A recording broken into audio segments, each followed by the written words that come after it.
everyone. May I please get your attention real quick? Thank you all for coming tonight. I'd like to introduce a very special student group called Hansori. They're a student club at UC Irvine, and they seek to preserve Korean culture through the practice of traditional Korean drumming, known as pongmul. So please join me in welcoming Hansori.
If you guys enjoyed the performance, you guys can give them a small tip at their Venmo. We are looking for the Venmo. Thank you. Oh yeah, a paper cup too. A paper cup too. We'll still be around. We're always there too. Oh, excuse me. Oh. So I'd like to welcome Jane Herring, our vice chair. Move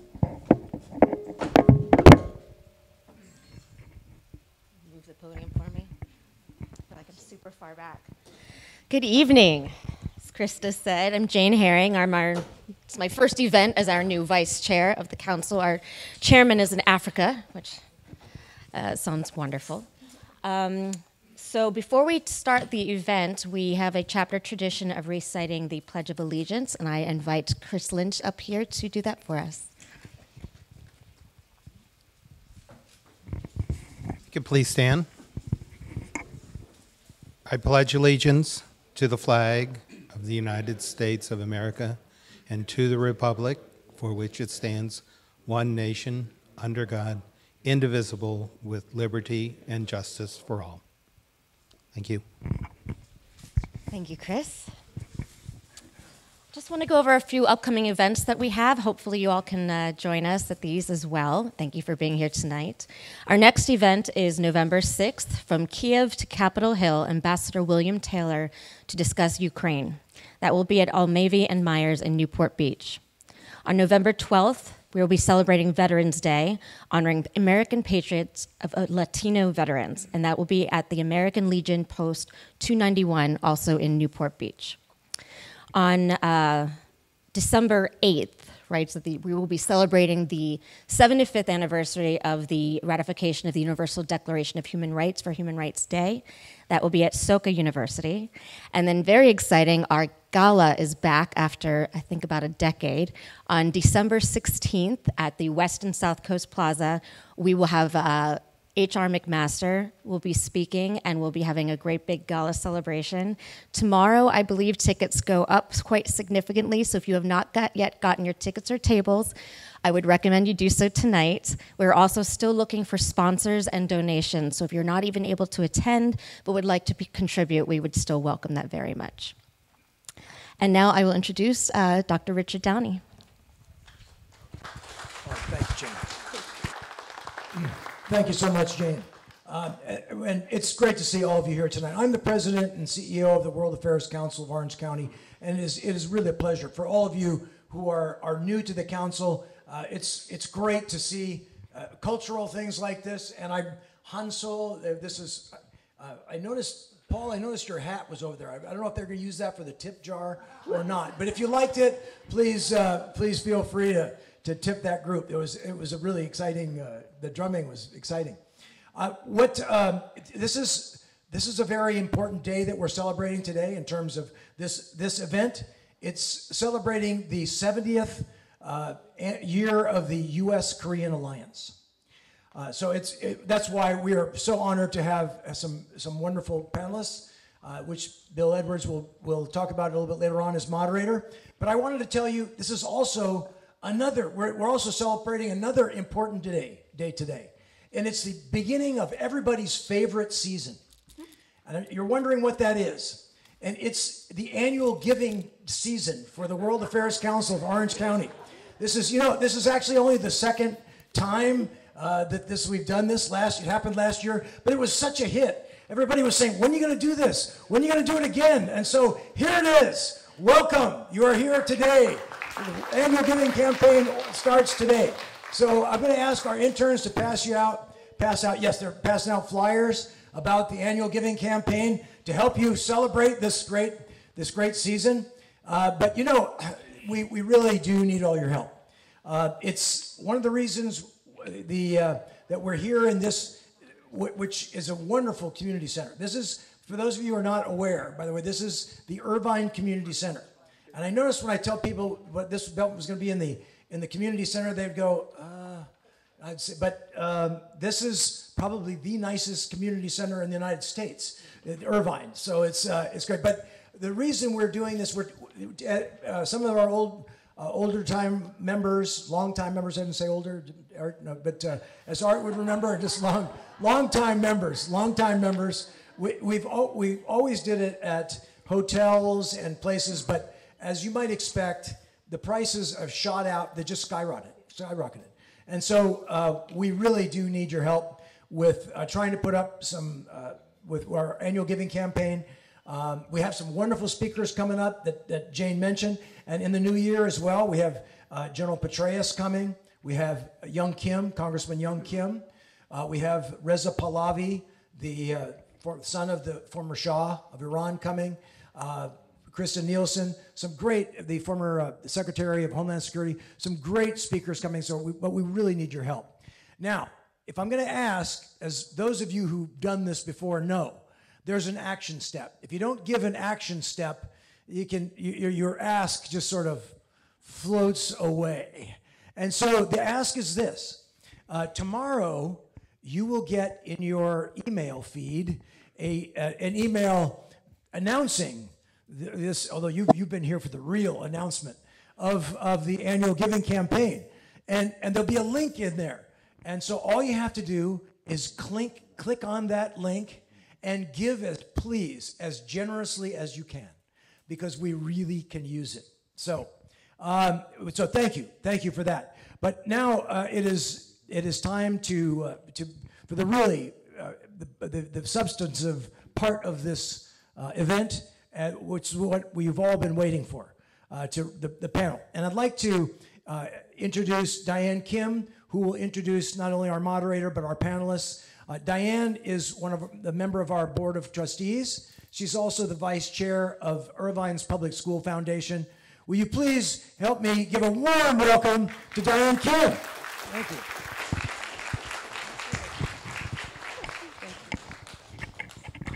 Good evening, everybody. I just have to, another shout out to U.S.A. Hansori team. They get together twice a week, practice 3 hours.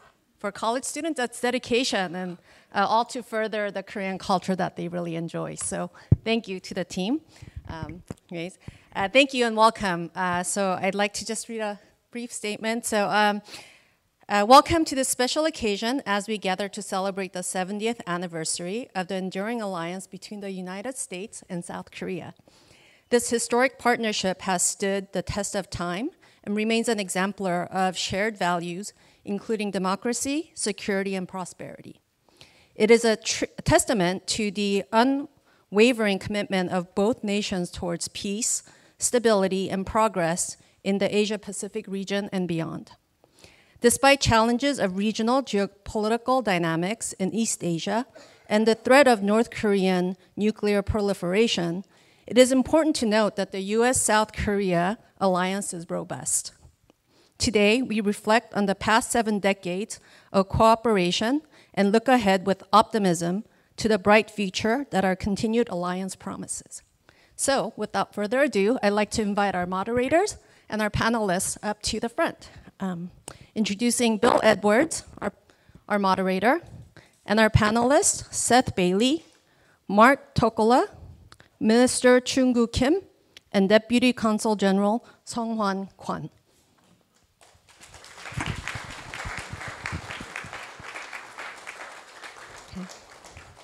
Mr. William Edwards is a CEO of Edwards Global Services Incorporated and global advisor to business. He's an executive with over 4 decades of international operations, development, executive, and entrepreneur experience. He has lived in China, the Czech Republic, Hong Kong, Indonesia, Iran, and Turkey, and has directed projects on-site in 50 countries. Edwards Global Services Incorporated has taken 40 U.S. businesses global and currently has activity in over 20 countries. Mr. Edwards and his company have twice received the U.S. Presidential Award for Export Excellence. In 2016, he was appointed as the Vice Chairman of the District Export Council of Southern California by the U.S. Secretary of Commerce. He is the immediate past chair of the World Affairs Council of Orange County and a co-founder and director of the Nancy Imlay Edwards Foundation. Mr. Edwards speaks around the world on taking businesses international and doing business in emerging markets. He has authored numerous articles on global business development and publishes a bi-weekly global business update newsletter. Bill.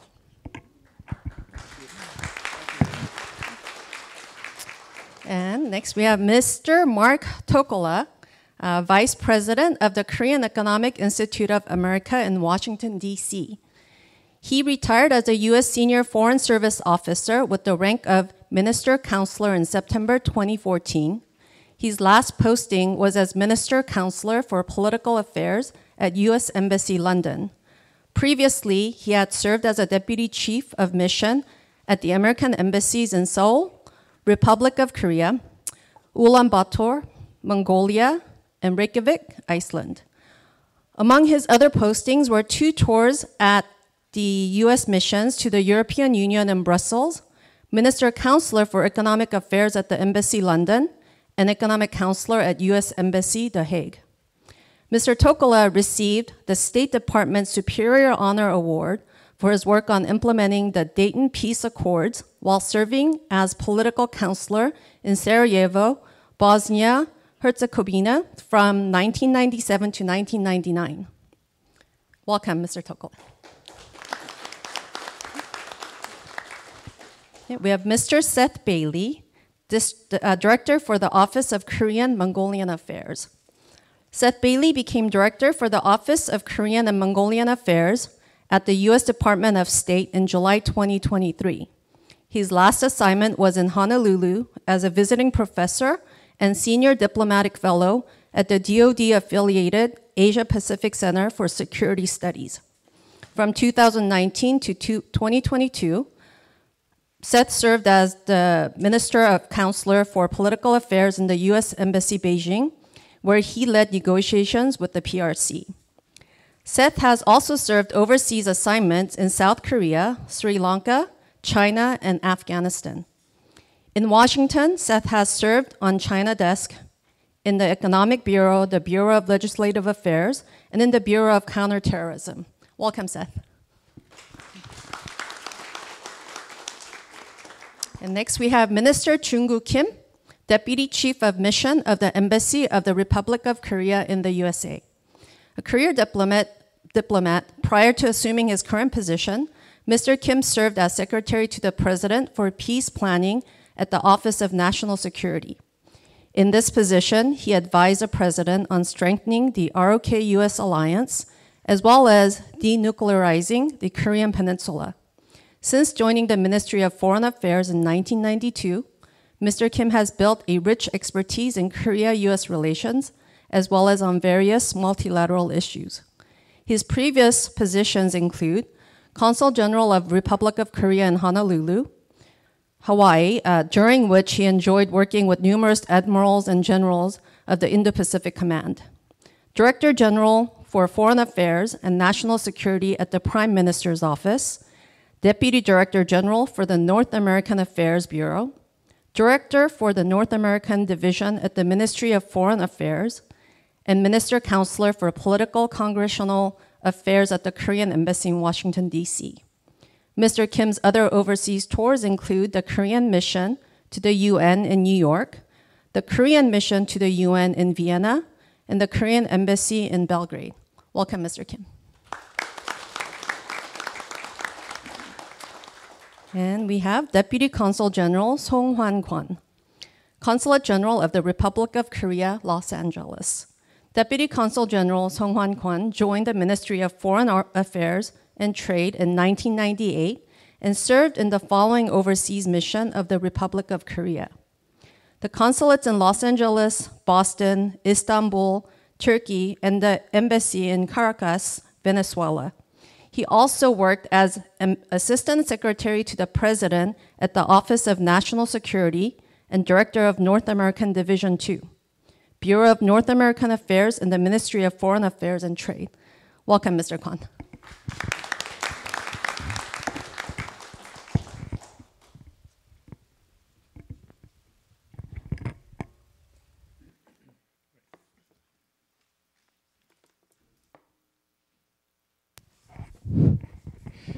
Well, I think we are multinational and multicultural up here at the front. We've got people who have lived and been to some interesting places.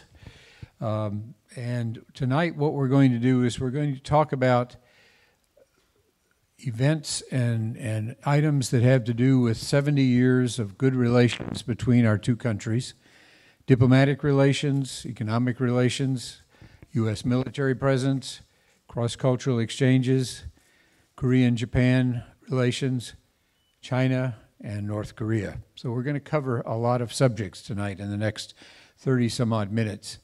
Now, I have a series of questions I'm going to ask various members. At your table, there should be forms for you to complete if you have any questions. And those will be picked up by Lindsay and Krista, I believe, and brought up to us for the second set of questions we're going to have, which will probably be even more interesting than the ones I have. So I'm honored to be here with this type of group, and I thank you for coming from Washington, Mr. Kim, very much so, and you guys also from Washington, and you from Wilshire and Los Angeles. It's a long drive, right? It's a long, especially come down at rush hour, right? Yeah, but so it may be longer than the flight from Washington, actually. Okay. As a start out, Minister Kim, how would you characterize the state of diplomatic relations between the U.S. and the Republic of Korea? And I think that should be live. Yeah, there you go. You can pull it closer there. Well, this is not a question that I'm supposed to have from you. Well, we have Seth Bailey here, my dear colleague, working with the Korean Embassy very closely. Yes, I arrived here. Can't you hear it?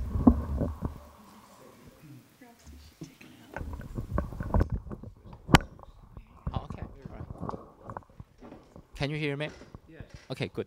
I arrived in DC on November 30th last year, so it's 1 month shy of the full year now. During my stay here, I had 2 presidential visits to the United States, one in April and one in August. The April one was the state visit. It was the second one in Biden administration.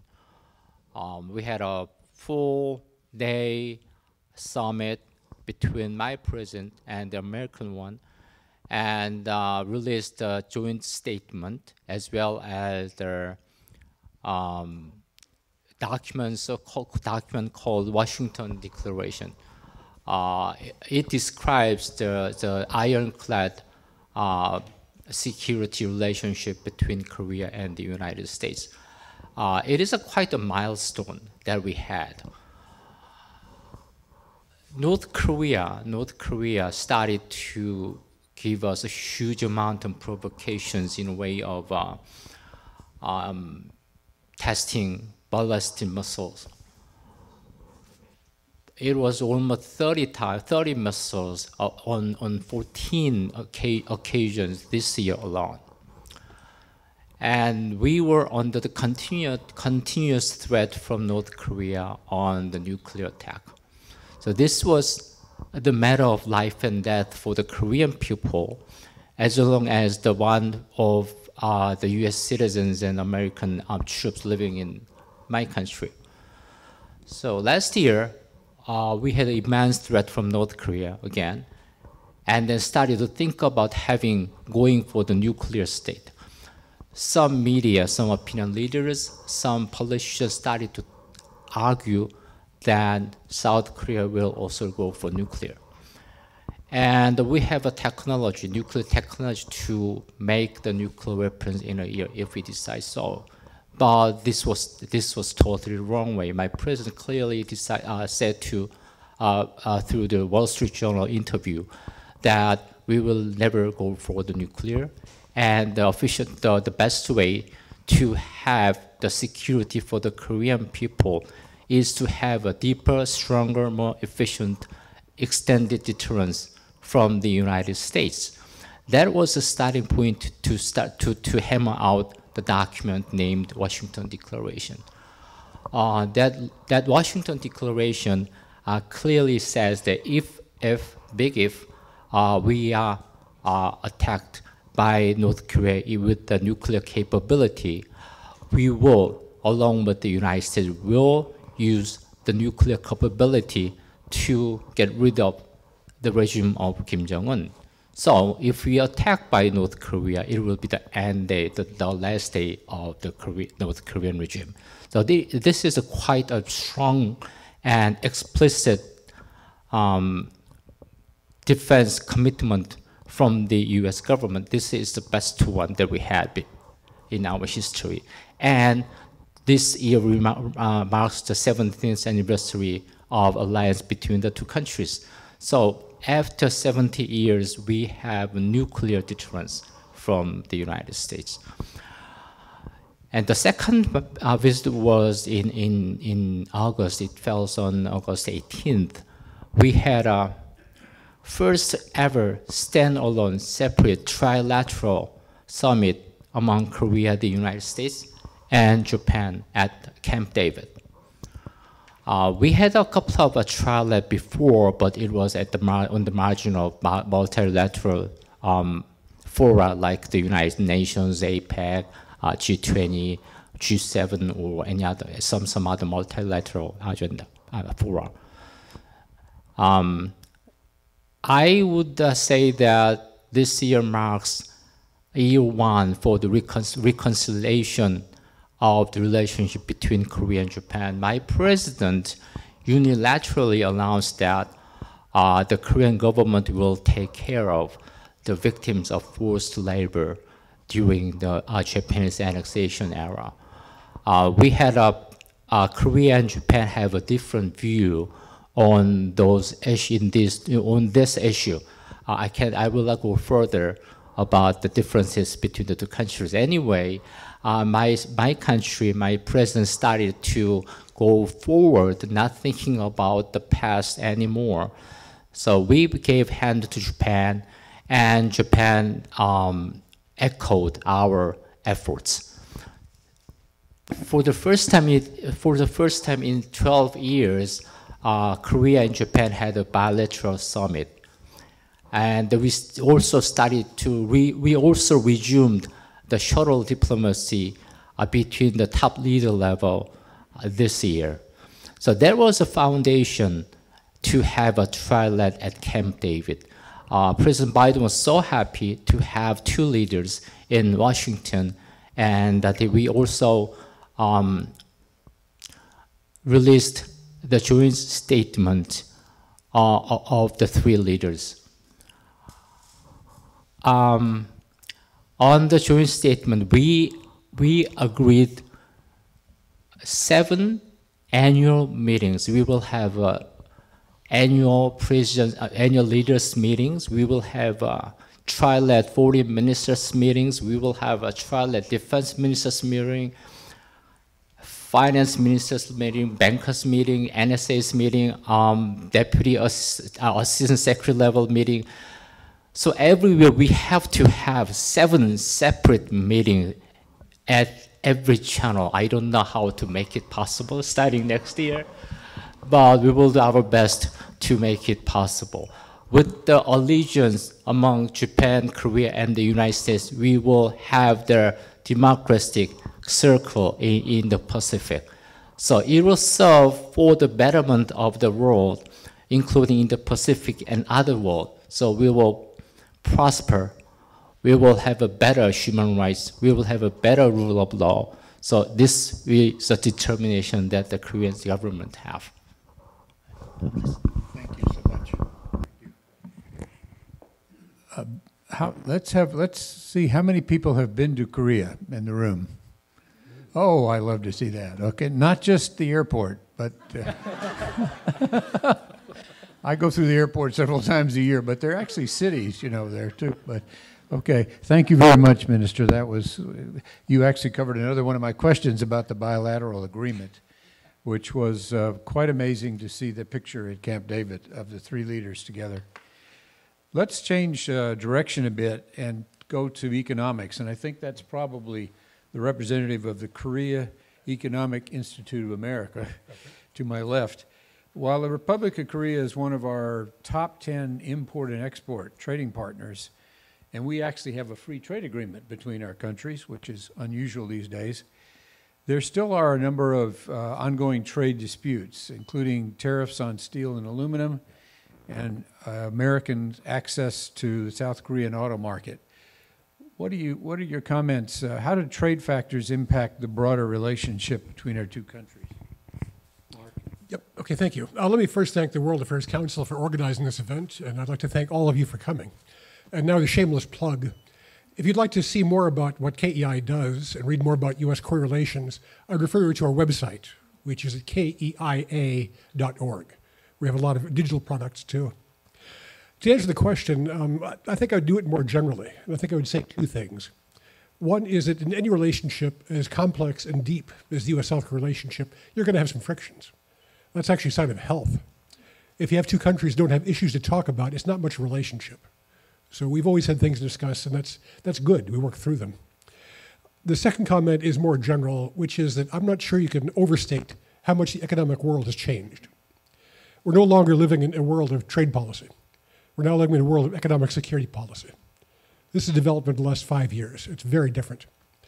I would mention the fact that President Biden did not use the word trade once in his last two State of the Union messages. So now it's all about supply chains, resiliency, protecting digital networks, industrial base, leading edge technology, industrial policy. So now we're doing economic security. In the past, the U.S. had a highly developed concept of military allies, but we only had economic competitors. In a trade world, we didn't have economic allies. We had economic competitors, and that was thought of as healthy at the time. Now with the new world developing, we're having to develop a concept of economic alliances. And that's new for us. We're not good at it yet. We need to think through what that means. So the U.S. and Republic of Korea are going to be economic allies, but that's a work in progress.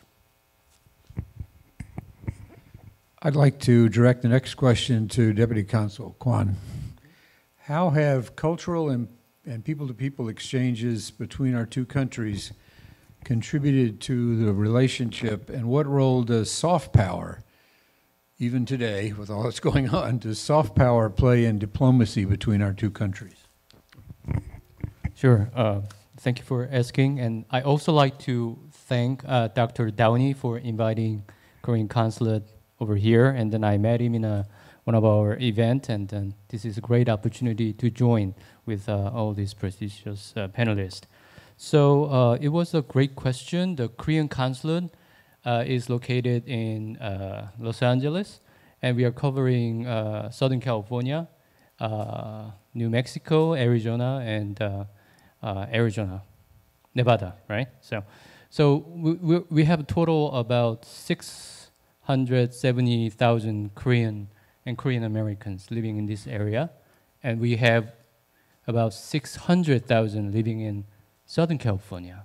So Orange County and LA County is the most important area for Korean consulate to do public diplomacy, because we have such a great foundation that we can reach out and then to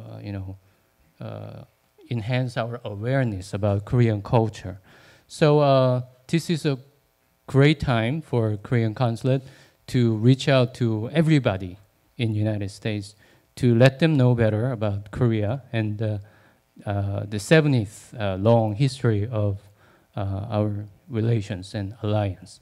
We're not just celebrating the longevity of the alliance, but we are trying to find out a better way to prepare the future of our alliance, another 70 years. That's what we are doing. And we are very lucky to be stationed in Southern California because of this great asset. Let me just highlight some of the achievements that we have, not just this year, but this month, October. So we have a lot. So October 10, your neighbors in Buena Park announced Koreatown. So we have Koreatown, not just in Los Angeles, Wilshire Boulevard, but in Buena Park. And also on October 9, the city of Los Angeles announced a Hangul Day, Hangul is a Korean alphabet. So they are celebrating the Korean alphabet as well.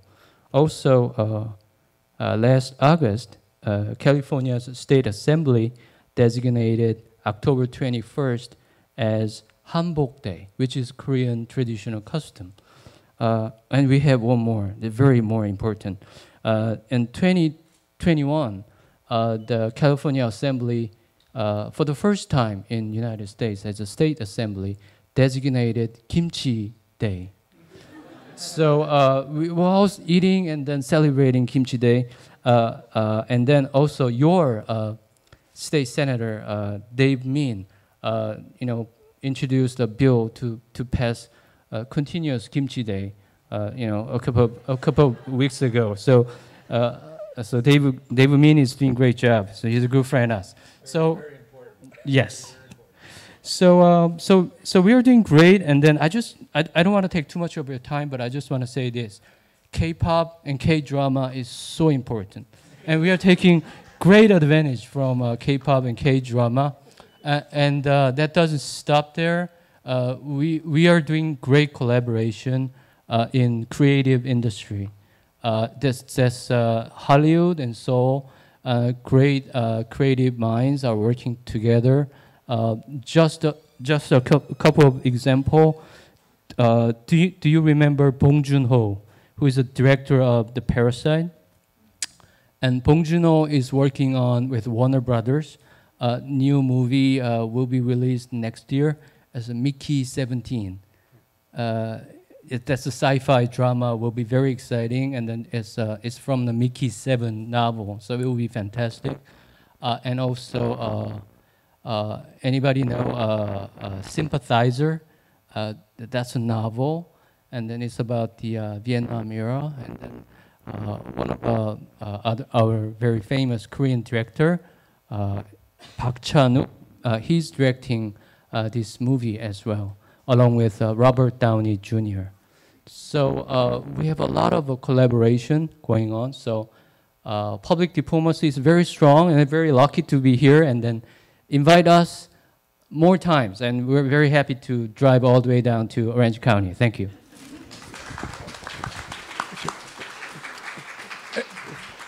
As long as I've got the mic in my hand, I'll add a comment, which is one of the remarkable things about K-drama is it's prepared to be critical of South Korea. It takes a lot of confidence for a country to produce mass media that takes a hard look at its own society.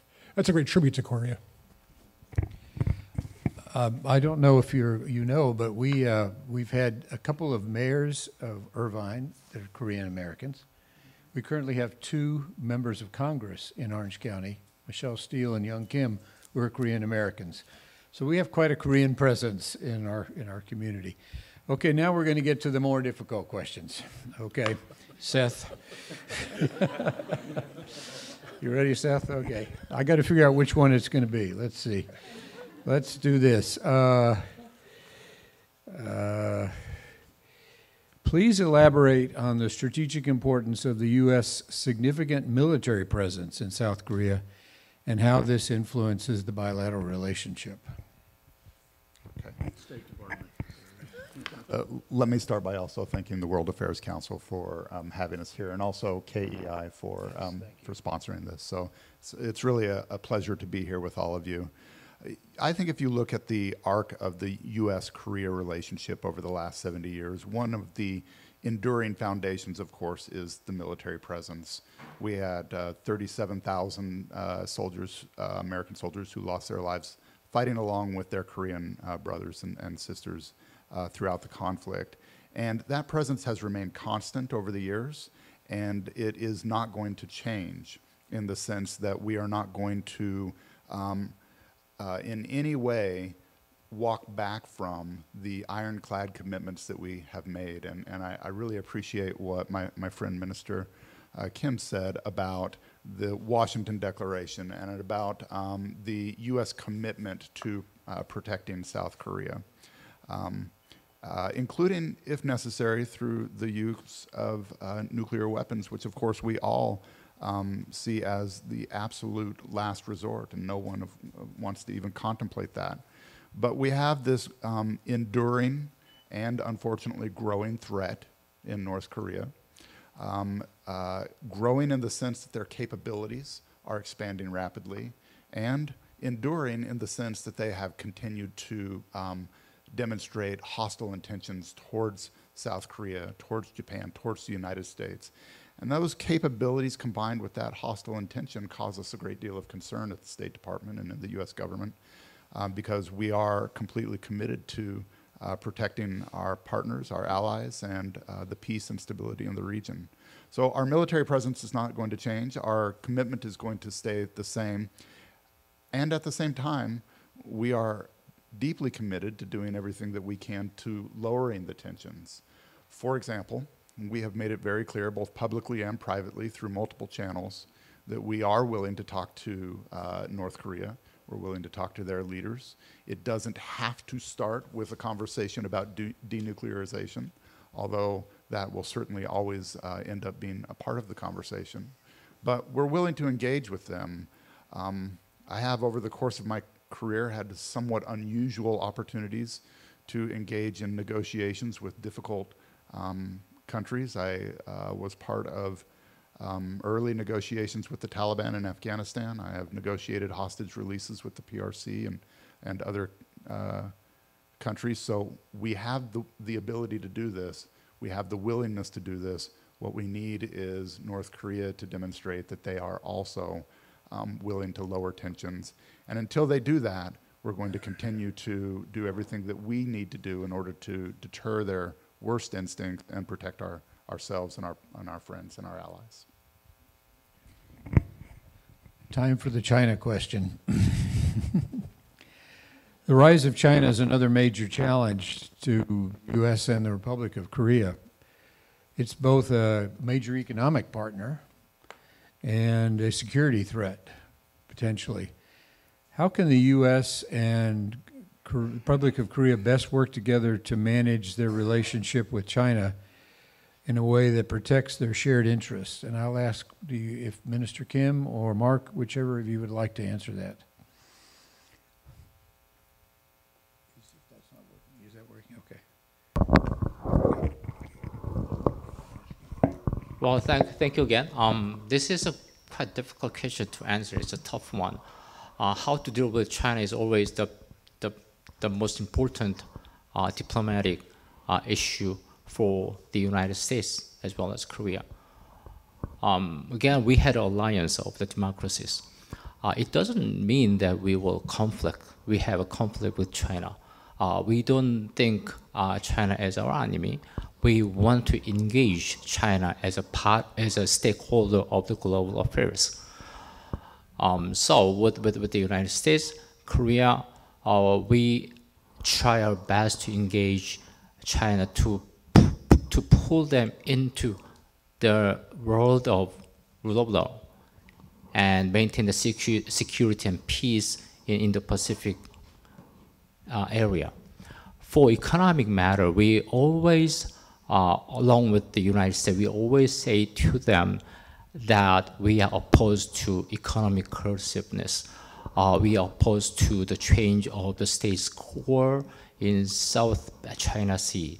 So that's the consistent message that we send them, not to be offensive to peaceful countries.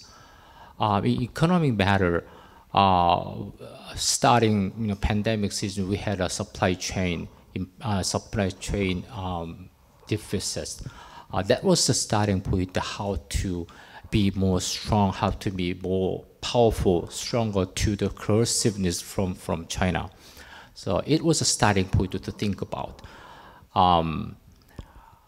When we had more investment in the United States, when we started to say to China about not to having coerciveness to the peaceful world, we thought about having massive retaliation from China. It was 2016 that the Korean government decided to allow United States forces in Korea to have THAAD battle. THAAD is a missile interception, technology. And China started to argue that that was for China, which was not true. It was for North Korea. But China started to massive retaliation to Korea because of the deployment of that battery. Because of that, hundreds of Korean department stores closed its doors for good. And we had an immense deficit of economy from China. There's our nightmare that we had back in year 2016. We were not that ready at this moment as well, but we could not endure what China does to our society. So we were determined to come from China when they gave us some massive one. But unlike before, it was not that strong. We are thinking about the downgrading of their economy. They have a housing problem. They have a very low economic growth problem as well. So they need us, and we need them too. The U.S. started to have a high-level diplomacy with China.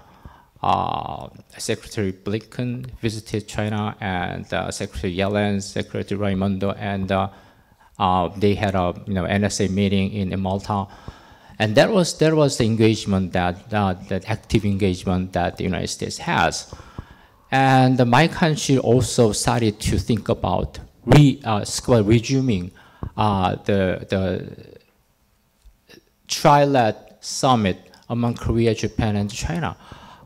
We are expecting a new round of trilateral in Seoul, Korea, within this year.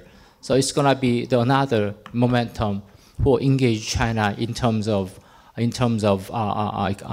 global matters. So we'll work on it.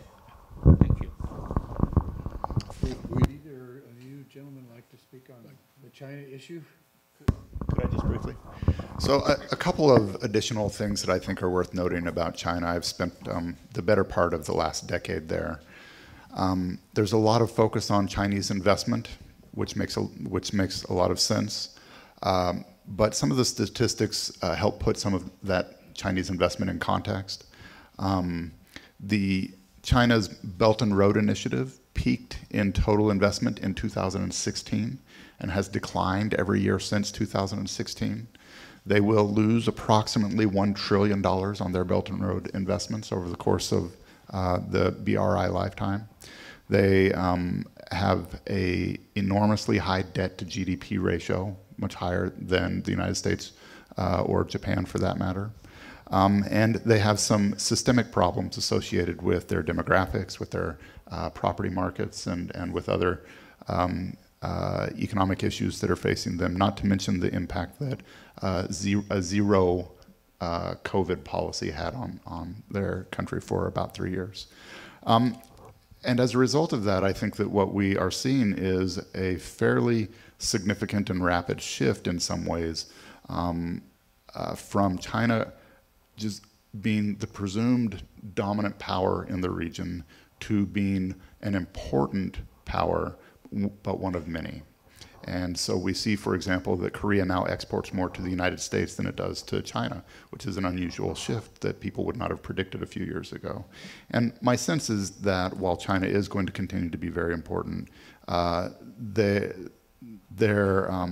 meteoric rise and their ability to exert the kind of economic coercion that Minister Kim talked about in 2016 and 17 is likely to be limited in the future. Yeah, I'll just add a word too. We all have the same problem. And by we, I mean the United States, South Korea, Japan, Australia, European Union. We're all trying to deal with this issue of how do you deal with a country that doesn't see its companies as being economic competitors, but as arms of the state to promote state power. So it's a problem for all of us. We're all kind of coping with it. You know, China has used economic coercion against South Korea, Japan, Australia, even against poor Lithuania. You know, Lithuania opened a Taiwan office like many countries have, and China cut them off completely by removing the word Lithuania from its database for trade. So you couldn't apply for an import license or export license for Lithuania. The mistake China made was they were picking on a European Union member state. So the EU reacted strongly to that. China backed off and said it was a computer error. Didn't mean it. So we and all the other, our allies in the democratic world have the same issue. We're talking about it in places like the G7. This is a collaborative effort on how to deal with China, how to deal with economic coercion. We're not going to decouple. Trade with China this past few years has been an all-time high. President Trump's 25% tariffs made no difference in the amount of U.S.-China trade. So and that's going to continue. If it didn't, we'd be in a depression. The issue is how to protect our leading-edge industries. So it's about semiconductors, it's about AI, it's about quantum. That's the issue, not overall trade. Thank you. Now, if you think that I had some questions that were interesting, you haven't seen anything yet, because these came from the audience. And so these are fairly straightforward questions that came from the audience. Okay, I just want to let you know in advance, because I'm going to. How do you anticipate Korea will respond in the case of a Chinese blockade or invasion of Taiwan? I know that's a. How would Korea respond? I know, Mr. Kim, putting you kind of on the point here, but you don't have to answer if you don't want to. Well, the official answer from me has to be, we are not answering to the one is very hypothetical. We don't think about having blockade in Taiwanese trade. That means the war against Taiwan. This is the way of war against a country. So we cannot be involved in the war between China and Taiwan if it happens.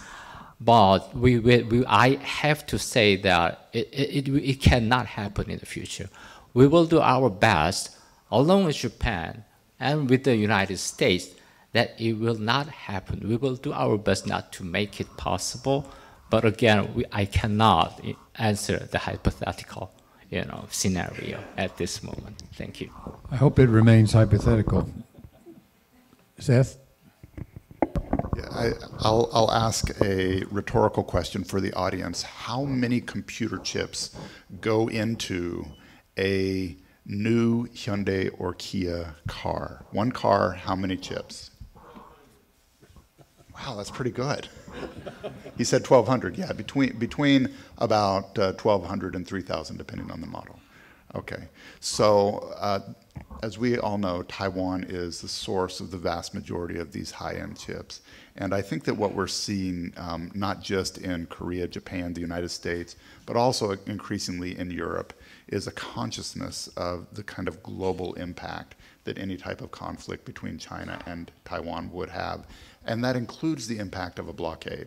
And so, as Minister Kim mentioned, it's something that we have to make sure does not happen, because it really will have a tremendous global impact. And, to be fair, we have a track record of 42 years of success so far, and we're hoping for a lot longer in the future. But things are tense, and they're a source of continuous conversations between us and the PRC. I'll answer the question with another question. One of the things that those of us who work in Korea policy talk about or are concerned about is not what would happen to Taiwan, but what would happen to the Korean Peninsula. What would North Korea do? Well, that leads to the next question from the audience. I'm sorry we're getting questions for you, but what is South Korea's current position on unification with North Korea?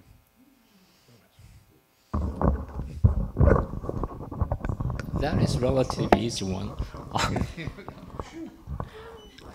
But the Korean constitution read that the Korean territory is the whole Korean Peninsula and surrounding islands, meaning North Korea is also the territory of my country.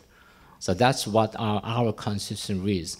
So for the policy to North Korea, the eventual goal is the peaceful unification of my country. But we will not solicit unification for their sake. we will stand strong along with the United States again, and we will fight for the democracy for Korea, for South Korea, and the brothers and sisters living in North Korea.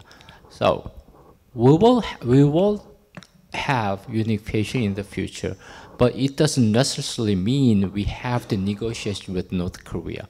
My government now, when North Korea makes the provocation scale 1, we make the retaliation with scale 2 or 3. This was the first time that we had. It's a new plan, new scenario that we have with the United States. When they have the one test of missile, U.S. and Korea really have their strategy as in flying on the Korean Peninsula. It's a very much threat to the life of Kim Jong-un. So that's what we have.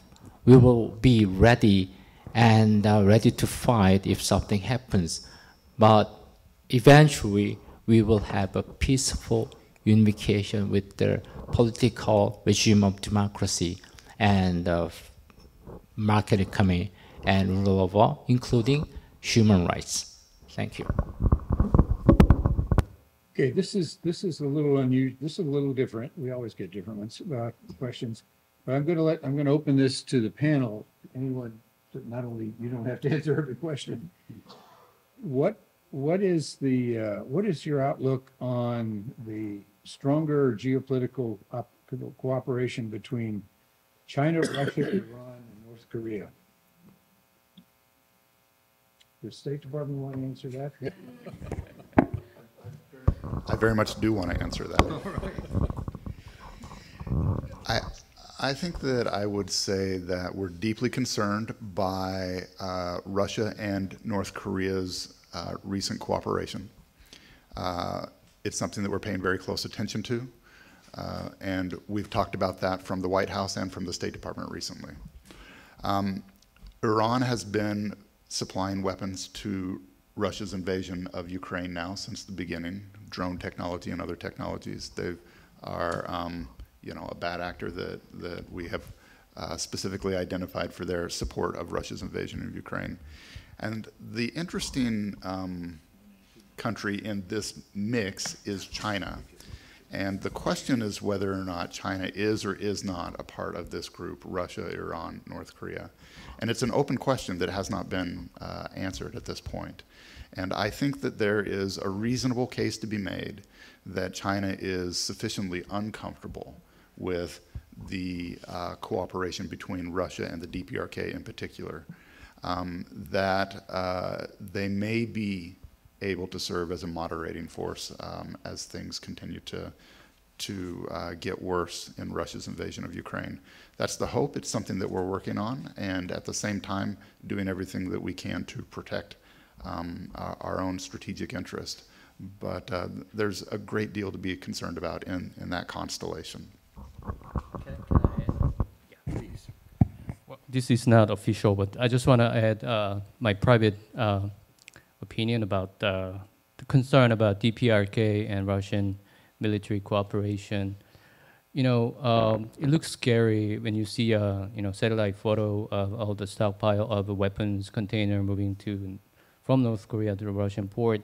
However, when we think about the North Korean military capabilities and how old style their stockpiles are. So I just want to quote the MIT scholar Jim Walsh, where he said, yes, there could be 100 and 200, lots of weapons moving from North Korea to Russia. But what about what matters is not quantity, but quality of those, weapons moving from North Korea to Russia. That's personal opinion, yes. I guess the only thing I would add to that is they are all still very deadly. And apparently have to be carried by a special train. I'm not sure about this question, but I'm going to go ahead and ask it anyway.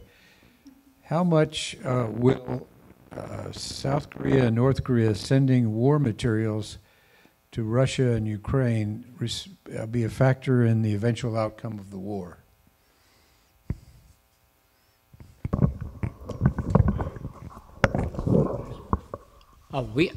Excuse me. My government had a policy and a philosophy not to provide lethal assistance to any conflicts, because we are a divided country as well, and this is a very sensitive issue to the Korean people.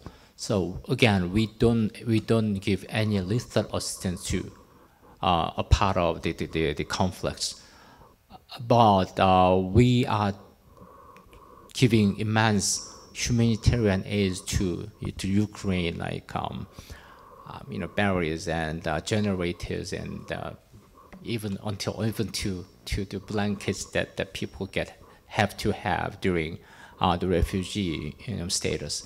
So that's our policy. There is some news saying that Korea is giving 155 millimeter artillery gun to Ukraine. This is not the truth. So we defense private sector, that company exports some weapons to the United States, and it's not our concern what that weapons are used, because they belong to the U.S. military, not the Korean military. So we are here now. Thank you. Thank you, Minister. We're coming to the end of our time, but I think I'd like to open this to anybody. How could American and Korean businesses do more business together? What are the things that are standing in the way of doing more business, and what more things could we do? I may like to add one thing, because recently in Orange County we have the first the conference of overseas Korean business people. Usually we have those conferences in Korea, but Orange County hosted, the Korean American community hosted first of its kind in United States and overseas. So a lot of Korean businesses are trying to have business over here in the United States and have partners with American companies. The Korean government is also trying to build a healthy ecosystem. The Korean startups can come over here to the United States with technology that they can take advantage, and then use ecosystem in the United States, state government and excellent higher education system, state government's assistance, and then they could build a profitable business in the United States. So that would be a mutually beneficial way of the one way the Korean government is trying to promote. I'm not sure it requires very much encouragement. A lot is happening. I believe South Korea is the biggest investor in the United States right now. They've made huge investments in Georgia, Alabama, Texas, Louisiana, Michigan, Indiana. There are companies being established here in lots of states and employing thousands of Americans at very good wages. If I had to pick one aspect for the future, I think there's a great future in green technology cooperation between the U.S. and South Korea. We're both concerned about the climate change. South Korea can be a real leader in producing hydrogen-produced steel and electric batteries. So I think it's the green technologies we're going to be having a big growth area. Just to add one thing to that, I think that we often focus on Korean investment in the United States, U.S. investment in Korea, and that kind of notion of bilateral trade. But what we're seeing increasingly is joint investment in Southeast Asia, in the Pacific Islands, and elsewhere. And I think that, as robust as the bilateral trade relationship is, and it's good and getting better, I think that there is just we're at the early stages of the ways in which we can invest together in other countries, whether it be in emerging technologies like electric vehicle batteries.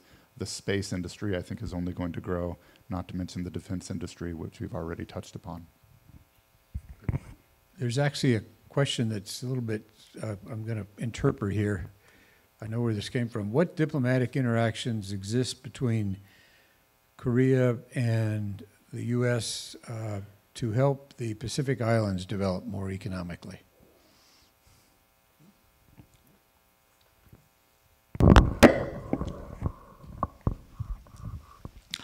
Well, frankly, I didn't know what the Pacific Islands are when I arrived in Honolulu, Hawaii as a Consul-General. Because we learned in high school that there are some small countries in Pacific Islands, but the Korean people, Korean government never paid attention to those countries. And we started to think about the Chinese influence on those islands, meaning they have the small Pacific islands will have a danger to be maneuvered by the Chinese government. They have to have a good education, good healthcare system, climate change. Those are the things that we have to provide to them, not Chinese government. They cannot do it. There's a thing that democratic society can do. So along with the United States and other democratic world, we started to think about the Pacific Islands. And for the first time in the Korean history, we had a summit in Seoul back in May with a whole lot of Pacific Island countries. So it's a sort of engagement in those islands so that they have a better idea of what the real lives are. So we, as we have a we will have joint venture in some small islands, and even we will have a diplomatic relationship with a bit of more country there, and we will have a embassy in some small islands as well. Well, I just want to add that after I leave here in California, I'm on my way back to Honolulu, where I spent last year, and I'll be representing the U.S. government at a conference with my Korean and Japanese colleagues to focus on the top 10 development projects that we can do in the Pacific Islands. And we have actually a lot of projects that have been identified, and we're going to go through and figure out where to apply our resources collectively, and how we can work together with Korea and Japan in a way that provides the most possible benefit to Pacific Island nations. It's a topic of great concern and great interest to us, and I think that as I have spent time with our Pacific Island friends in Honolulu and elsewhere, I think that they welcome it, and I think that they recognize that there's a great deal of value being aligned with and associated with countries that share the same values they do, share the same democratic values they do, and I think they welcome that. Would you tell us what Pacific Islands we're talking about? Because not everybody in the room may know what we're talking about. Name a few for us that are important ones. They're all important. Right answer. Well done. Thanks. They're all important.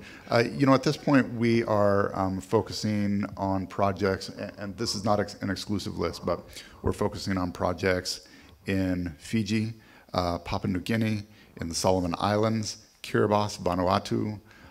We're expanding our presence in Cook Islands and throughout the region. So the truth is we actually have dozens of projects in each of these countries. And some of them are relatively small, and some of them are much larger scale. All of them are designed to provide an enduring presence and to make their lives better. And one of the aspects that we focus a great deal of attention on is improving the quality of education in the Pacific Islands. So we have a number of scholarship programs, as do other countries that we're working with, and those are expanding now. I think this is a fairly new focus in light of the Chinese trying to loan all kinds of money to them that they'll never be able to pay back, right?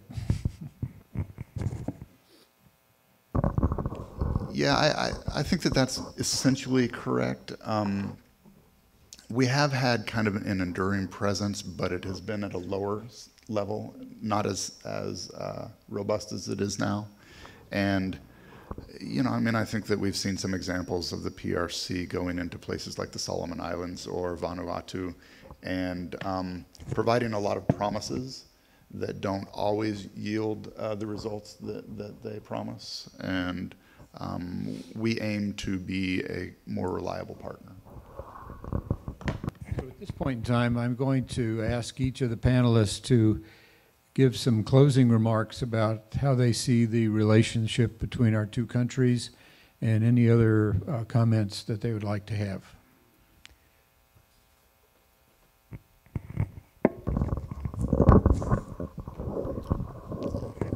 Well, I want to join Seth and Mr. Brown and other panelists for thanking KEI and World Affairs Council for having us tonight, and we are so pleased and honored to have discussions and communication with you.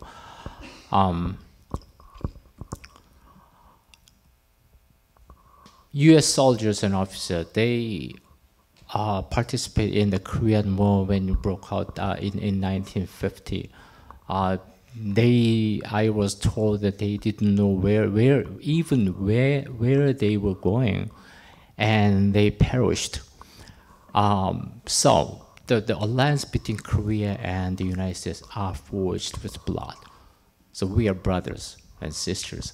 So from the bottom of our hearts, we thank American people for saving us, to having us as your brothers, sisters, and to make us the proud partner of the United States. And we are proud of being Koreans, as we were one of the poorest country, and we became the 10th largest powerhouse at this moment. It was thanks to the United States of America. We never forget it, and we will go further, shoulder to shoulder, to make the world more peaceful and more secure. Thank you. Yeah, as was mentioned in the introduction, I have been doing this job as the director for Korean and Mongolian affairs for 3.5 months, which doesn't sound like a very long time because it's not. However, I first lived in Korea 34 years ago, so I have witnessed approximately 50% of the 70-year alliance over the course of the last 34 years, and the change is remarkable. My first time in Korea, I lived along the DMZ in a small place called Dongducheon, and have gone back many, many times since and seen the incredible progress, the miraculous progress. And it is, and I very much appreciate Minister Kim's sentiments about the United States, but it is not just about the United States, it's about our partnership, our alliance, it's about the friendship, it's about the hard work and the ingenuity of the Korean people and our work together. So, I'm despite the problems that we've talked about with North Korea and China and Iran and Russia, I'm very optimistic about our future together, and truly honored to be a part of the relationship at this moment in history. Yeah, thanks. As long as we're just here among friends, let me tell you what we're thinking about, so you can help think about it too. A lot of the dialogue between Seoul and Washington, D.C. now is not about bilateral issues between Korea and the United States. It's about what you can both do to try to reshape the world, make it better. So it's a much more ambitious dialogue than we used to have. Two things have happened I think are worth noting. One is that we're used as Americans to thinking about the Mercator map in our heads. Western Hemisphere is in the middle, Pacific left, Atlantic right. So we talk about pivots or rebalancing or how to deal with the two. That's no longer true. There's no longer a Pacific or Atlantic theater. It's the same thing. The big issues of our time, global pandemic, climate change, supply chain resiliency, dealing with China, dealing with Ukraine, those are global issues, not Pacific or Atlantic issues. And you're seeing that actually happening on the ground because of the deep interest Europe and Northeast Asia are taking in each other. NATO, in their 2022 Madrid summit statement, said China is a threat to NATO. And it's no coincidence that both Japan and South Korea were invited to the NATO summit. in Madrid. Japan and Korea were invited to the NATO summit in Vilnius. So you're seeing this group of countries organizing themselves now to talk about the defense of our common values and interests. Second thought is that the great post-war institutions are failing us. The UN and the OECD and the WTO don't work because China and Russia are choosing for them not to work now. So where is the steering committee? How do you actually get together and work as countries to achieve common ends? You know, I sense that what's happening is the G7 plus Korea plus Australia, it's actually 9 now, will meet, is becoming a very important institution. And NATO is becoming a very important institution with the inclusion of its Asian partners, not members, but Asian partners. So watch this space. The 75th anniversary of NATO is next year. The 75th anniversary summit is going to be held in Washington, D.C. It's going to be in July, and I have no doubt in my mind that both Korea and Japan will attend the NATO summit in Washington, D.C. So watch what they do. Okay, so the alliance, the Korea-U.S. alliance is strong. We started as a military alliance, but now it's very, very comprehensive. But at the end of the day, it's about the people, you. So we are trying to make a lot of friends here in the United States, in Korea, and around the world. So real collaboration and cooperation is going on, and I want to highlight you are important, and we are going to try our best to reach out to you. And on that note, I want to say that this year is 120th anniversary year of Korean immigration to the United States. So our 670,000 Korean Americans are our strongest partner, and I'm very glad to have a new partnership with the World Affairs Council tonight, and we hope that we can reach out to you and work more to, to do our best to celebrate this great alliance. Thank you. Oh, I just want to, I forget one thing. I just want to say, the Lee Jung-jae from Squid Game, everybody knows, right? He's going to make a new movie, the Star Wars franchise, and Acolyte next year, and you will see Lee Jung-jae as a Jedi Knight. So I hope you love it. Thank you. Well, now we know who we can contact to find out what's going on in the movies in the future is Deputy Consul-General Huang. This has been quite an interesting panel, I think you'll agree, ladies and gentlemen.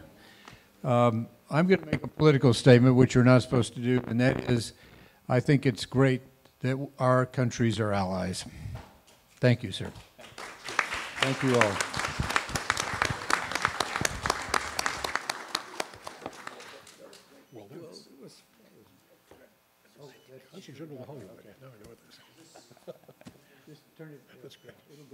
Here we are.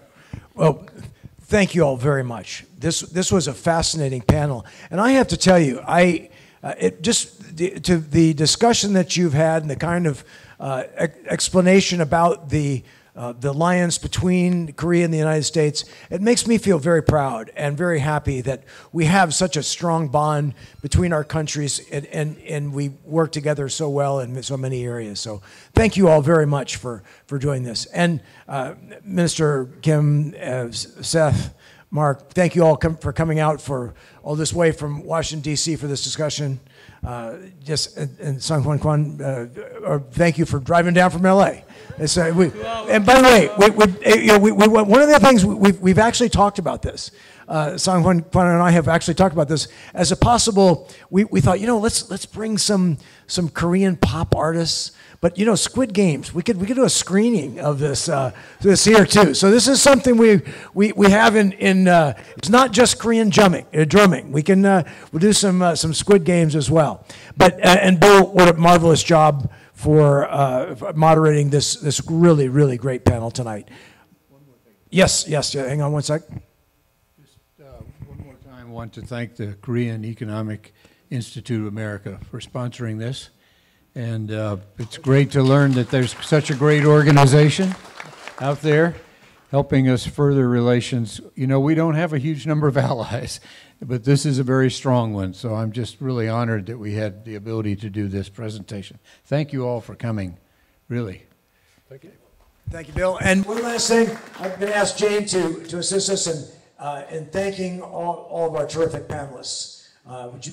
Ladies and gentlemen, and also thank you. Thank each and every one of you for joining us in this discussion and fantastic questions. And I have to tell you, Bill, you were right. Those were some zingers from the crowd here. This was really good. But thank you again for coming tonight. We have some great events coming up. As Jane mentioned earlier, we've got on the 6th of November, we have former ambassador to Ukraine, Ambassador Taylor. On the 12th is at the American Legion Post in Newport Beach, which if you haven't gone, please come. You're really going to like it. It's to celebrate and honor our Latino veterans. That time, and the gala we have on the 16th. But Jane, please, let's give our panelists, Mr. Kim, and to Seth Bailey, also to Mark DeCarlo, and to the Consulate, the Deputy Consul. Ladies and gentlemen, please help me thank our panelists for a wonderful presentation tonight.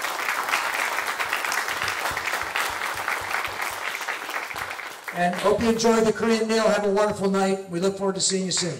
And don't forget about the season. The opening season is annual giving campaign. Thank you.